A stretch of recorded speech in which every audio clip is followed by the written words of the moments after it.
Welcome to the Future Christian Podcast, your source for insights and ideas on how to lead your church in the 21st century.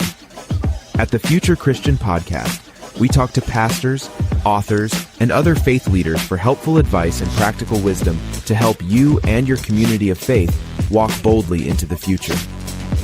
Whether you're a pastor, church leader, or a passionate member of your faith community, this podcast is designed to challenge, inspire, and equip you with the tools you need for impactful ministry.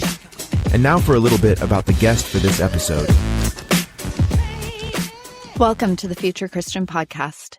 Today, Loren Richmond Jr. welcomes the Reverend Dr. Kris Bentley. Kris is an ordained minister with the Christian Church Disciples of Christ. She has served in congregational ministry in the central Kentucky area for more than 20 years, sometimes in the role of a bivocational pastor. Prior to attending seminary, she worked in higher education administration, serving at both Midway College, now Midway University, and the University of Kentucky. Since 2014, Kris has been working at Lexington Theological Seminary, LTS, beginning when LTS was awarded a grant by the Lilly Endowment as part of its economic challenges facing future ministers. She was hired to direct the grant project, and as part of that work, Kris initiated research at LTS regarding bivocational ministry.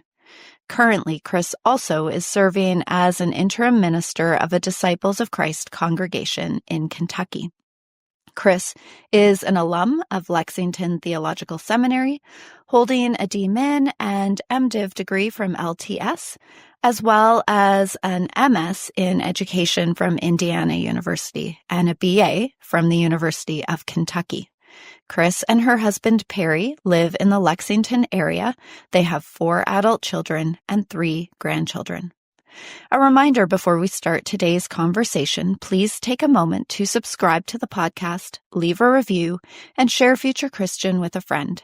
Connect with Loren, Martha, and Future Christian on Instagram. Shoot us an email at loren@resonatemediapro.com with comments, questions, or ideas for future episodes. We appreciate your voice in how we faithfully discern the future of the church.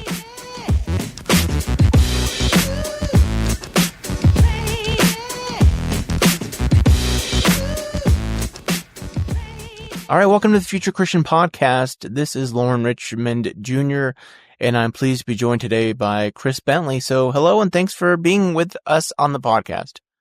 Well, hi, Loren. I'm really glad to be here, and I appreciate the invitation for the conversation. Well, I'm looking forward to having this conversation, but before we get into that, is there anything else you want to say about yourself to introduce yourself? Well, I work at Lexington Theological Seminary, and I also serve as an interim pastor in Kentucky. Lexington Theological Seminary is in Kentucky. And for the last 10 years, I've been interviewing bivocational ministers, so I've learned a little bit through conversations with them. Yeah, good. Well, we'll talk more about today. Share, if you would, just about your journey of faith, what that looked like in the past and what that looks like today. All right. Well, I grew up in the church. My family was part of the Lutheran Church Missouri Synod, and they were good church-going parents. We moved around several times, and in Ohio, Indiana, and Wisconsin, but we always joined the local church, and it was really important to me. It was a place where I met a lot of people, always in the sanctuary, not in children's worship, and but when I got older, I started thinking that maybe God didn't just call men to be pastors. So there was that kind of change for me. But church was really important to me as I grew up. And the local community of a congregation was really important and still is. Yeah. Yeah, great. And what are some spiritual practices, anything you find meaningful you're willing to share? Yeah, I think journaling is one thing. I journal about what I'm thinking about. I mean, I'm not like a daily journalist. Mm-hmm.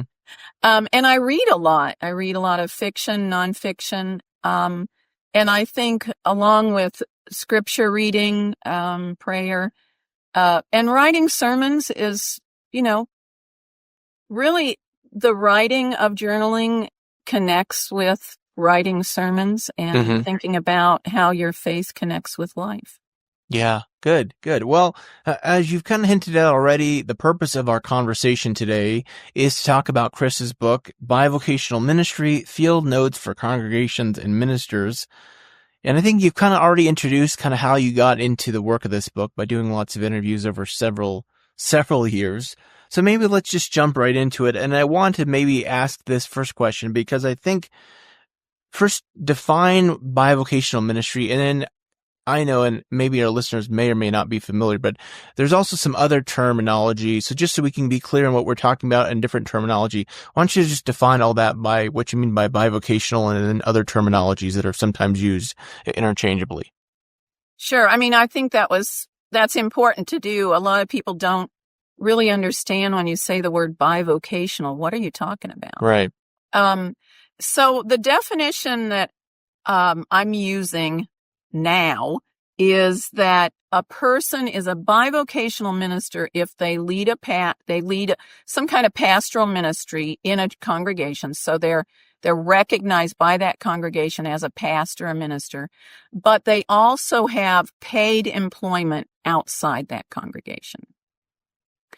A lot of people think that it just means a pastor that has two jobs, but I think it's really key that a lot of people who I would consider bivocational, they don't just have one job outside of the church. They may have multiple employers. So it's not really counting how many employers you have. Right. And a lot of bivocational ministers are not actually paid by their congregations. Yeah. So their outside employment is like their primary employment, and it allows them to fulfill their call as a pastor in a congregation. Okay, you asked about some of the other terms people use. Some people use the term tent making. Yeah. A nod to the Apostle Paul. And that really focuses on that biblical model that in the earliest days of the church, people would work for pay and then serve as church leaders without pay. Sometimes they were paid, I guess. Other terms are that are being used now, multivocational, co-vocational, transvocational, because I think some people might be uncomfortable with the bivocational, as if it is talking about just two jobs. And I think our sense of vocation is pretty complex and diverse. So, I think we have several different terms out there that are describing some of the same things. Some people use the term part-time ministry too. And I try to distinguish in my mind and in the book that while many bivocational ministers might be considered part-time by their congregation, the thing that distinguishes a bivocational minister from a part-time minister is that other employment. Yeah. I know in my own life, I was what I would call a part-time minister for a while. I didn't have another job outside the church, but I did have a different source of income. But it was through my spouse. So yeah, I think there's a lot of diversity in the experience. Yeah, good. That's helpful to share that. So let's jump into this. And in the book, which I think this is interesting, you talk about 3 reasons why churches and pastors pursue this model. So talk through those 3 reasons if you can. Okay. Yeah, I think there are tons of reasons people become bivocational. Yeah, that's true. Right. But I kind of I began to see kind of 3 narratives that I heard in conversations about bivocational ministry. Some congregations and ministers end up in bivocational ministry, and they see it as kind of they call it a sign of the times or a sign of decline. Like they used to be a bigger church, or maybe the pastor can't find a full-time position somewhere. So they kind of think of it as, things are declining, so we have to turn to bivocational ministry. But then there's also a whole bunch of people who see it more as the cutting edge of the future, where they say, well, things are changing. We want to start a new church, or our church is transforming and we want to be more connected with the community. So they turn to it for that. They're more optimistic and more hopeful about bivocational ministry. Mm-hmm. And then there's this huge group that just says, well, we've always done our ministry that way. As long as I can remember, we've had a pastor who had a paid job outside the congregation. So those are kind of the three kind of general categories I identified. Yeah, yeah. So I think one of those reasons you laid out, basically decline and really like a bad trend, is really seems to be, at least in some context, like the biggest narrative, biggest definer when we think about this, bivocational ministry, if we stay on that term. Now, one of the things that, again, I really thought was interesting in the book, and certainly you're not the first to say this, but I think this is important work here and important to emphasize, is you talk about how bivocational ministry can be good for the church, and you talk about how it can realign relationships. So do you want to talk through this idea of being good for the church and realigning relationships? Sure. Yeah. I mean, if we think about big church, the church universal, Right. I think it is good for the church because it allows the church to flourish, whether you're thinking of the diverse fields of ministry around the world and around our continent. So it allows churches and congregations who maybe have fewer resources, or they're in a less populated area, so their church is smaller. Mm-hmm. It's a model that allows them to be financially stable and sustainable. So they pay their pastor less, but and that's happening all over. As I said, it's happening all over the world. It's been happening for a long time. Right.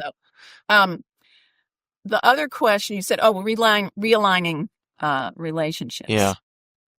Yeah, I think what I see and hear from people is that when and both the lay people I talked to and ministers said this, it wasn't just the pastors saying this, is that when a pastor has employment outside of the congregation, there is kind of, they have less time, so opportunity opens up for other people to do things that maybe a full-time pastor would have done if they used to be there.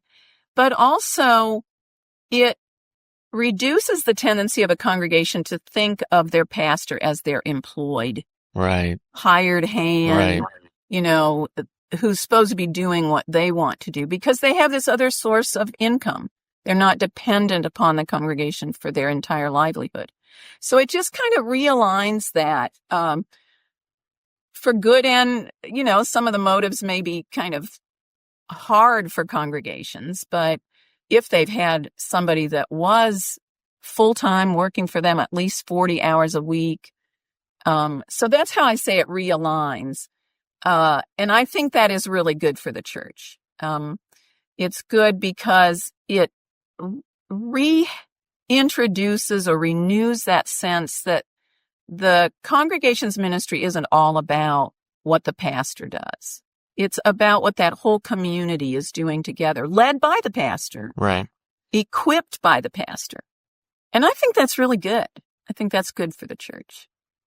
And I think what's interesting is, speaking of realignment, you talk about this mindset shift, which you're already kind of hinting at, from we have a pastor who, or excuse me, I'm saying it backwards. This idea of we don't have a pastor, we don't have someone full-time, we don't have this, and instead shifting that mindset towards what we do have. So talk more about that mindset shift and what that might look like. Right. I think that's really important for congregations who are either moving into the bivocational model or have used it for some time. Because there's a tendency for congregations to compare themselves with what others might be doing. And instead of looking at the unique gifts and resources they have, and Right. I think about that in terms of the pastor, but also other resources, because some congregations turn to bivocational ministry because they can't really pay a pastor enough to say, oh, I don't need another source of income. Mm-hmm. So, and I think that whenever you look at what you have, rather than worry about what you don't have or what you need, or say, well, God will give us this so we can do it. Instead, look at what do you already have? What has God already given you? And how can you use that? How can you rearrange things or tinker with things so that you're really using the gifts you have? Because every congregation has multiple gifts in the people they have, the relationships in the community, the gospel message, if they have a building, their location, they really have a lot that they could use or tweak a little bit to use. Right. I think those are good points. I want to shift this a little bit from the congregation's perspective to the pastor's perspective, because you offer two questions that are important that a pastor working bivocationally might either explicitly or implicitly ask. So I'm trying to find the first one here. Something to the effect of, what do you expect? And you can finish this sentence if I'm leaving it off. What do you expect from me? And then conversely, the second question, how necessary is it for the pastor to do that? Now, again, I imagine that second question could be a pastoral question or also a congregational-led question, but talk through those two questions. Okay, great. I got those two questions from a book by Mark Eddington called Bivocational: Returning to the Roots of Ministry. And he was telling about his experience when he was pastoring and also working in, I think, the publishing industry. And I thought he had a really good point that I heard from the interviews as well, is that sometimes bivocational ministers struggle with people expecting them to do things that they really don't have the time to do. Mm-hmm. And so those two questions, the question, and I think he framed it as an activity that he and the congregation did together when he first started working there, is what do you expect the minister to do? And so you would make this list. I actually created a list and included it as an appendix for congregations to use. And there's way too many things on there. And then the second question is, how necessary is it for the minister to do that? So to first help a congregation, and maybe the pastor themselves needs to explore that too. What expectations do I put upon myself? Yeah. What do I think I'm supposed to be doing? And then going through those expectations a second time and thinking about, well, what is really needed? And, that can be different in different settings, because congregations may have some things that are really important to them. And so that clarifying what you expect a minister to do, what a minister expects. And some people bring those, maybe they've been in a church, they've grown up in a church, they've been there for 40 years. And so what over time they've done is they've developed these expectations that they're sometimes not even aware of. Mm-hmm. But then when they see somebody not doing it, suddenly they say, well, wow, why isn't the minister doing this? And I think that's really important for bivocational congregations with bivocational ministers to do, to make sure that you are being good to your pastor, not expecting them to do more than either they are being paid to do, or that they can do, that they have the energy to do. And then you begin thinking about, well, why do we ask the pastor to do that? They don't really need to be the person that shovels the walk after a snowfall. They don't really need to be the person there to receive the UPS delivery, And then there are others that are a little bit less obvious than that. So this leads me to a question that I'm just coming to mind right now as I'm thinking about our conversation. when I'm thinking about having this type of conversation with a congregation, both, as a pastoral leader and then, again, with the congregation or the leadership team of the congregation, these two questions, what do you expect from me? I'm thinking how I might, as a lead it as a pastor. What do you expect from me, and how necessary is it for the pastor to do these things? I'm wondering, in your conversations, did you get a sense, or did you get any kind of direct feedback around whether these conversations are easier, like from transitioning, like a pastoral leader transitioning from full-time to bivocational, or someone coming in fresh as, rather than shifting downward, so to speak, in their hours, starting in fresh? Because I can imagine, like, if you've been in a congregation a while and the congregation is used to you, preaching every Sunday and doing hospital visits and so on and so forth, it could be really hard to shift those expectations downward. Whereas if someone's coming in fresh and they don't necessarily know them, obviously a congregation might have some expectations built up of what we expect from the pastor, but there's not necessarily like this built in, like, oh, Johnny does those things versus, this new person. So do you have any anecdotes about that? Any thoughts? Yeah. Well, one, I think, when you were first asking about this just now, I was thinking it is a hard conversation, I think, if a pastor comes in and says, what do you expect of me? Yeah. So, I think it is good when you can do those conversations and it's not personalized. Okay.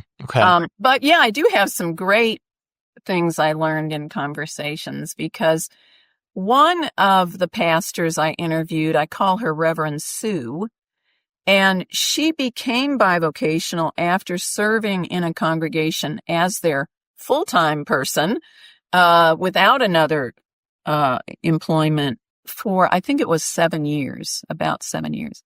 And so she had those conversations as she helped the congregation start thinking about, okay, we need to change our model of ministry to be more affordable and sustainable. And so all the time when she's comparing, when they're saying, where they're exploring that, the full-time minister she's comparing herself to is herself. Mm-hmm. What she did for 7 years when she didn't have her extra, employment, her other employment is full-time. And so that was an interesting one, where the congregation actually made the move to bivocational while they kept the same pastor. Another story is of a minister who had been a pastor in full-time settings in several places. After that experience, he dropped out of ministry because he was exhausted. Mm-hmm. And then after a couple years off, the regional minister told him about a church not far from where he lived. And he had a full-time job in the secular, I think, business world at that time. And they wanted somebody to be their pastor, but they'd had ministers with other jobs before. And his experience when he went in there was liberating. He thought, and this would definitely be where you identify the relationship was realigned, because he compared his experience from being full-time, where people expected him to do everything, to coming into a congregation where they were used to having a pastor who had other employment. And they were more of a partnership. Mm-hmm. And he felt he could speak more prophetically too. So I'm not sure if those are two that help you with that. But those were two distinct interviews that really showed, that realigning those expectations of a pastor is really important for bivocational ministers to have a positive and successful relationship in ministry. Yeah, I think that's important. Something that's coming to mind too as we're talking is we're primarily talking about this through the lens of like a downshift of like a congregation. And I'm curious, I'm curious if you have experience, obviously we're coming from the context of the Christian Church Disciples of Christ. I see this in not in mainline circles, but in evangelical circles more often. I'm curious if you've seen this in either disciples or mainline writ large examples of churches choosing to, whether it's the clergy decision or the congregation thinking strategically in like this you said about like, hey, this is the new way of doing things, of saying, hey, we're going to get 2 or 3 pastors or clergy leaders, and we're going to strategically choose to pay them, part-time or to have them bivocational so they can earn a higher income. And also we can kind of get a more diverse talent pool, so to speak. Right. Have you seen examples of that either in the disciples or mainline? Well, I mean, I've heard about them, and all my interviews were with people in disciples congregations, right. And I haven't interviewed everybody. Yeah. There's lots of people out there that have experience beyond what I interviewed, but there was a pastor I interviewed, African American woman pastor, new church start, and what they model. I'm trying to think if they're about 8 or 10 years old now, but as a congregation, but they do have that model, where they've kind of created some community ministries that are connected with their congregation. They have a combination of paid and unpaid leaders, diversifying their impact and their relationships. I think she's the primary one. Back in 2013, I interviewed another woman minister who was also in a new church start. And they were trying to bring new light, what they considered new light, to their community. I think, and they were just trying to be sustainable. But I do think that, that whole idea of being cutting edge of the future, I hope more churches move that direction. And in the Disciples of Christ, I haven't spoken with as many who have done that, but I know we have a lot of people who are exploring that area. Yeah, and like I said, I hear this more often in evangelical spaces where, whether it's a new church start or an existing church, it's the idea of like, how can we better get ourselves integrated into the community? Well, it's through working and running a business or working at a business within the community. And certainly all those challenges that we've already spoke about still exist, from, the questions of how necessary is it for the pastor to do that? What do you expect of the pastor? And I think this is really important. I want to highlight this. The importance of pastors noticing things and not doing them. Right. Well, I quoted somebody there. Yeah. Rachel McDonald, who she has a blog called My Other Job. That's an actual quote from one of her blogs, but it was repeated by lots of people, that what part of the struggle is when you see something and you have a great idea of how you would do it, or you have the expertise, but it's better for somebody else to do it, somebody else has the time, the inclination, the undiscovered gift, perhaps. And that if you step in as the pastor and do it, you keep someone else from doing it. And you also overburden yourself, because we all only have limited time and limited energy. So I think that's important for us to remember in both the pastoral sphere of helping others to discover their gifts in the congregation's shared ministry with the ministers, but also in your personal life, because you just have to leave room to replenish your energy, and to not feel that you're indispensable. Yeah. That everything relies on you to fill every gap, and to accomplish everything. I want to stay on this point because I think it's so important, this idea of good personal boundaries, both in recognizing,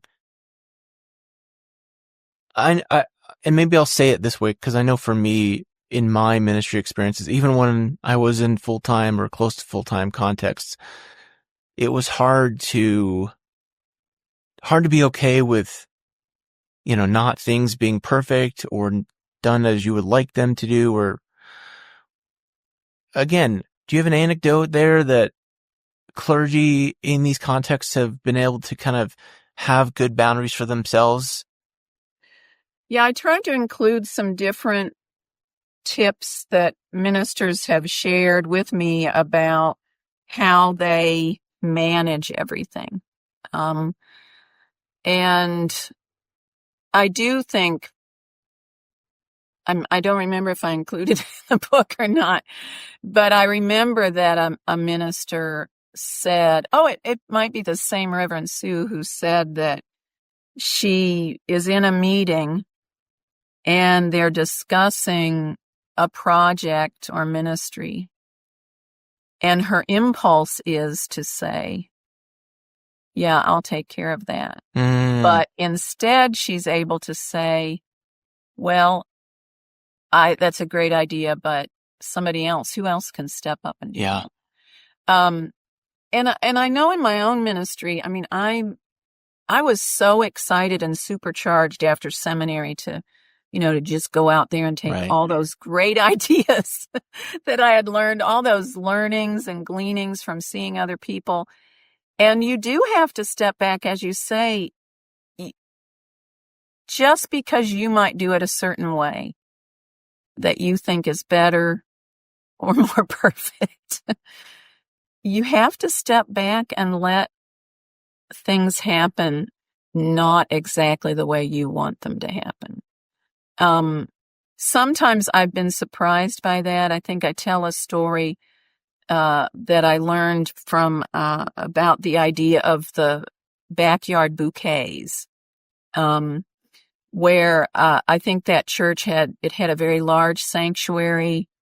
At one time, they had purchased bouquets every Sunday, that would make the sanctuary beautiful. But over time, they had replaced them with plastic bouquets that they rotated for, different seasons.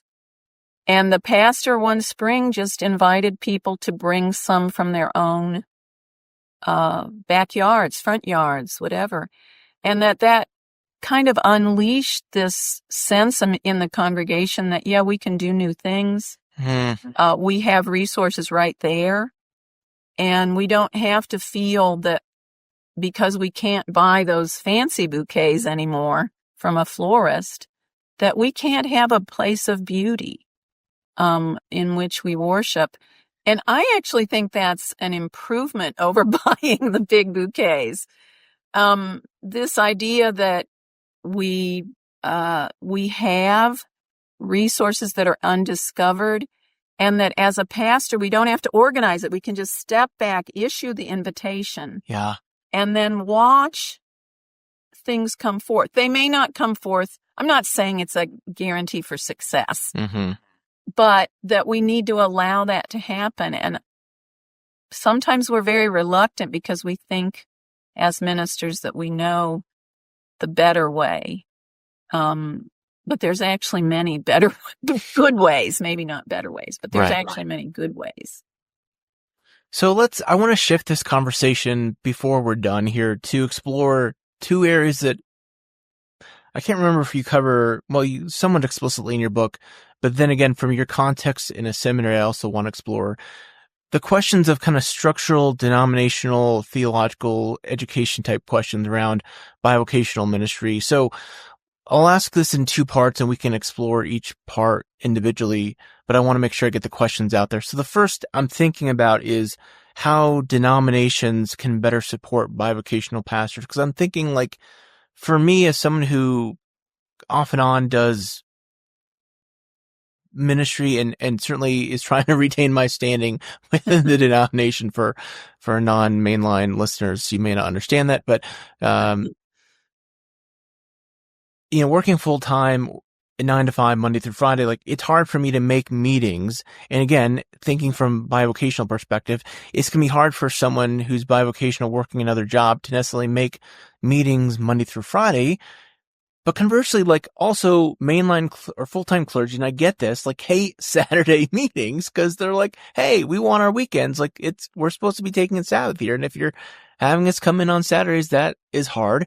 So that's one challenge I want to talk through. And then B is like the latter part is taking on a full seminary education debt, 4 years, seems increasingly difficult and expensive and not financially the most wise investment, we might say, thinking about like not being able to get a return on that investment, again, purely from a fiscal perspective. So those are two big questions, and you're welcome to take those one at a time. Yeah, and help me remember both of them. Well, just the example for one of the denomination, how denominations can better support bivocational pastors, thinking contextually of structurally. Right. And that is a big question, I think, because for a long time, denominations have nurtured the idea that success is by getting bigger. Right. Maybe even holding up this idea that every church should strive for having a fully funded, professionally ordained pastor. And so over time, denominations have kind of built a support structure for that. I refer to this as a trellis kind of in the book, is, you have this idea of what success should look like. And well-meaning, I mean, you're not doing this usually in a dubious way, I don't think. That's what you think success is. So you build that trellis to support that kind of ministry. So I think the big important thing for denominations to do is for leaders to really begin to ask those crucial questions of where in our system are we supporting things in a manner that is privileging full-time ministers, privileging the big churches because they're the minority. They're not the majority of our congregations out there.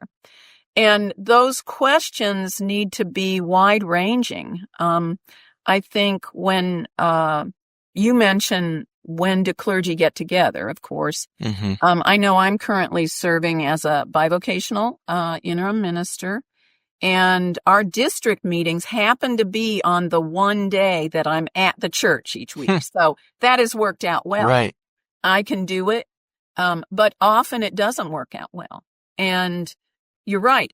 Nobody who works Monday through Friday in a congregation and then on Sunday, hopefully with a day off, wants to get together for a church meeting on Saturdays.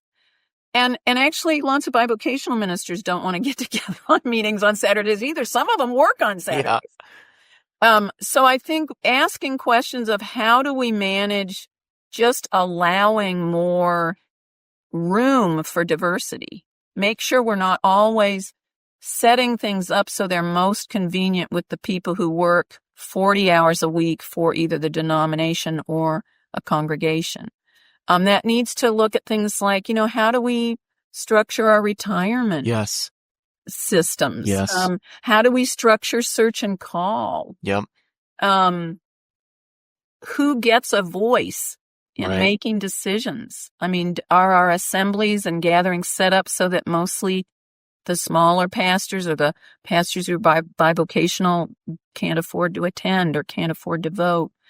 What about our resources? Do our resources that we provide for congregations assume you've got a big group there? Or are they set up so that they can be done with smaller groups? And then the larger congregations can add on. It's much easier for them to add on to something than for a smaller congregation to subtract from whatever is set up. So I think that just opening up some serious reflection and questioning, because all our different denominations and traditions are so different that to say, oh, everybody needs to do this, that's just not going to work. We've got to figure out what works in our contexts. We've got to lean into loving those small churches and those bivocational pastors, so we set up things that work for them, work for us. Yeah. I should say. And I will give a shout out to our retirement fund, for Kris and I both within the Christian church. I'm making assumptions that you're within this retirement fund, the pension fund of the Christian church, I think is really making good steps to try to address this challenge of bivocational ministry. So shout out to them, to the pension fund. Right. I think our denomination is doing a lot to listen to these things and to open them up. So. Yeah. So let's explore the other half of that question, that big question of thinking about theological education in seminary. Yeah. And I first started working at Lexington Theological Seminary at a time when they were really paying attention to a lot of this. So you're right. If somebody spends 3 to 4 years getting a Master's of Divinity and have accrued debt, maybe on top of their undergraduate school debt, and then they look down the road at what they're going to make in terms of a pastor, whether they work just for a church or they're bivocational, it's really a tough thing to do. Yeah. We looked at, so I think a lot of theological schools now are looking at that. They're offering more flexible ways for people to engage in their studies. I know we have a lot of our coursework is offered online with asynchronous, which means, you can work on your schoolwork without everybody else being in the same room, even the same Zoom room, or conference call room, however you have it set up.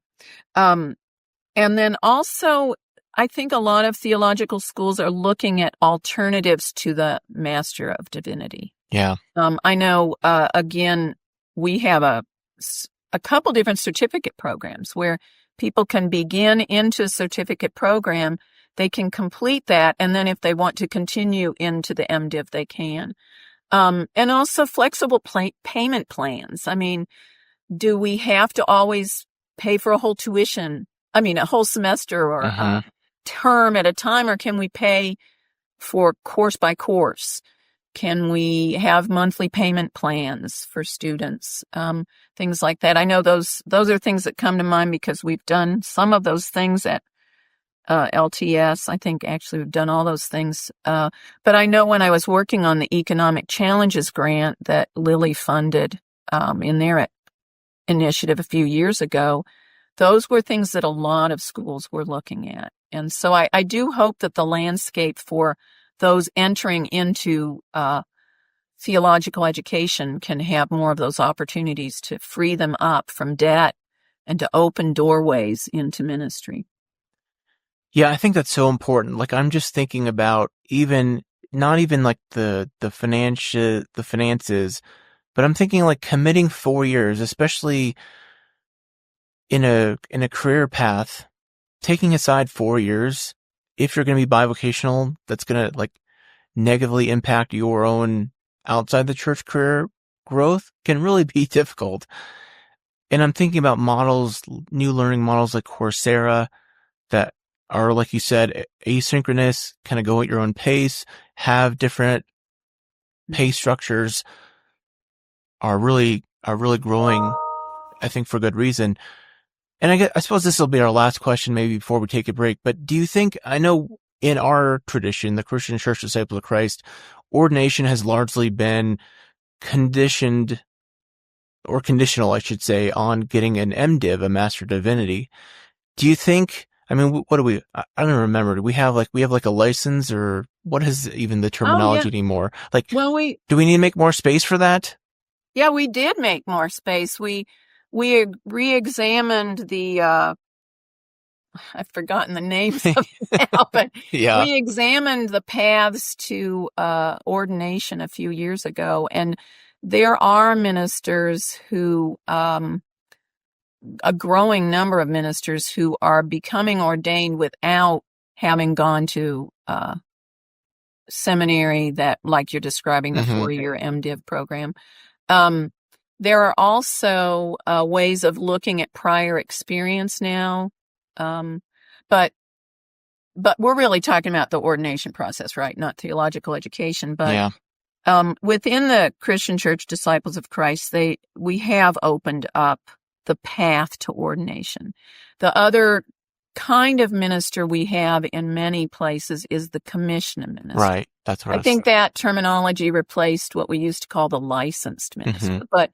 But anybody who's a commissioned minister, and many bivocational ministers are commissioned ministers, they are getting theological education, leadership training, not just through seminaries. They're going maybe through a region, may offer a lay school or a school for ministry. And they look at these different areas, and the group that does that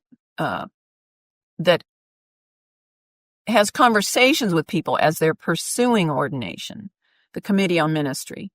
They look at these different areas outside of just getting an MDiv. So you still have to do education. You have to show you're serious.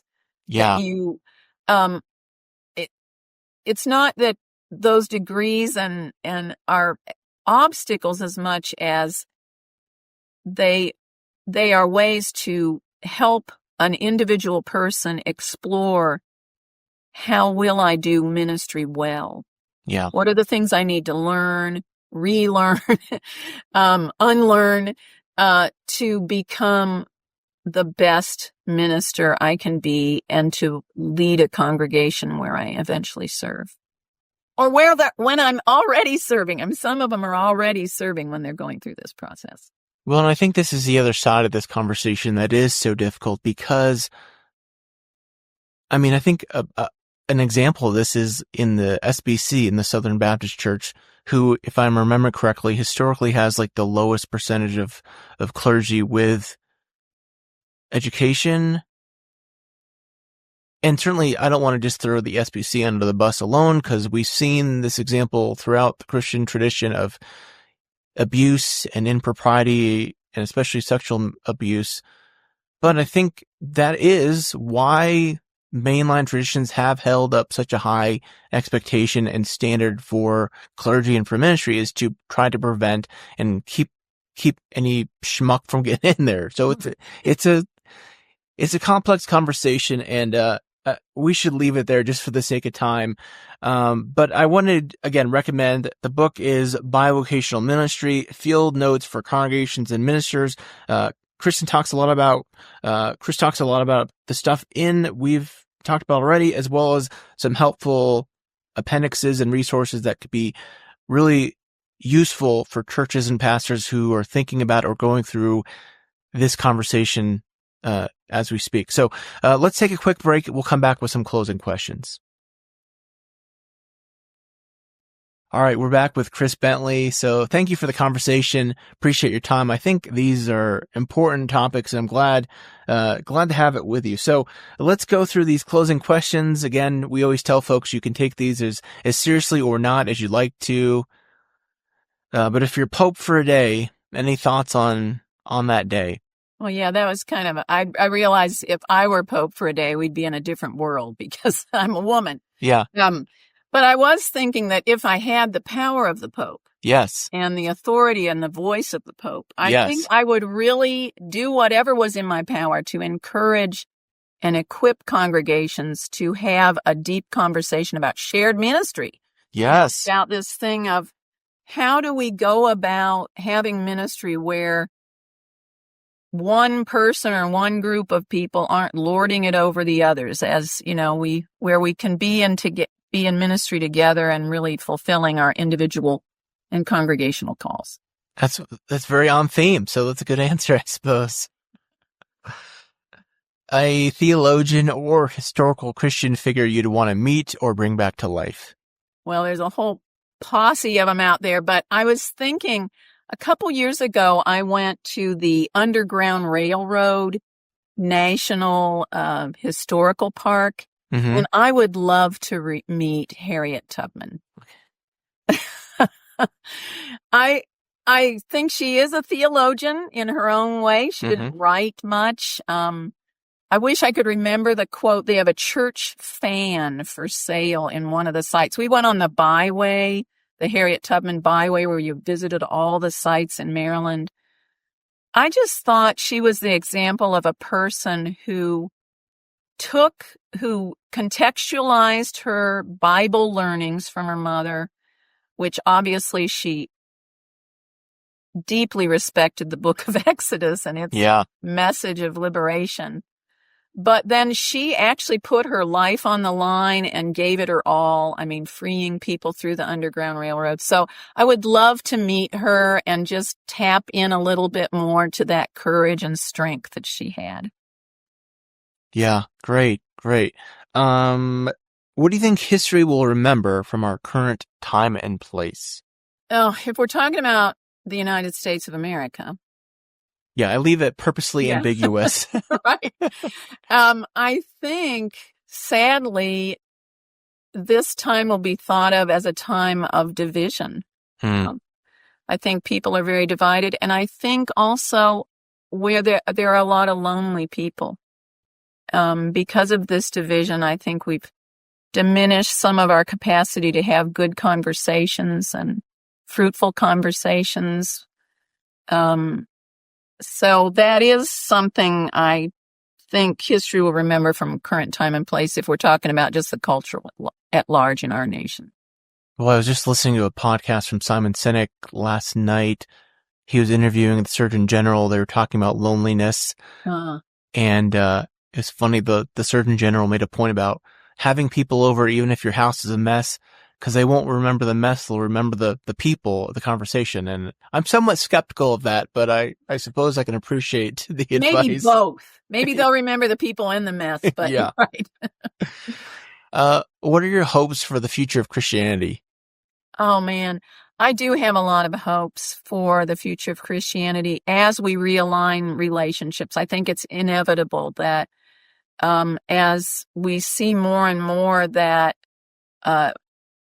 it's important for local congregations to find their own call. I mean, that's my hope, is that local congregations will find that real sense, no matter how small they are, or how large, but that they'll really move into that space where they can be a source of light, of energy for their community, and where we can have those kind of conversations like we're talking about, where people can bring their real selves, and where they can be better places, stronger places, where the Christian faith is formed among believers, that is my hope. I think it's going to happen. I just think we're going through a rough patch of trying to sort and figure out how to get there. Yeah, that's a good point. I appreciate that. Well, you mentioned you don't necessarily have a strong social media presence, and I think that's okay. But where else can people find out more about you, connect with you, the book, all that? Right. Well, the book is published through Chalice Press, so it's available on the Chalice Press website. And, those other big places like Amazon and stuff like that. I work for Lexington Theological Seminary. It's in Kentucky, and we have a website, LexTheo. I do have a LinkedIn page. I just don't check things very often, but I do check them. So people could reach me through those things. I think the book, I'm eager for people to get the book and use it to use it to learn more about through those stories I've got in it about many different ministers. But yeah, I don't have a huge social media presence. Maybe I need to do something about it. Well, it's good and bad. So that's okay. Well, again, I appreciate your time. I thank you for the conversation, and I hope that the book is helpful for many folks out there. So we always leave folks with a word of peace. So may God's peace be with you. And also with you. Thank you very much, Loren.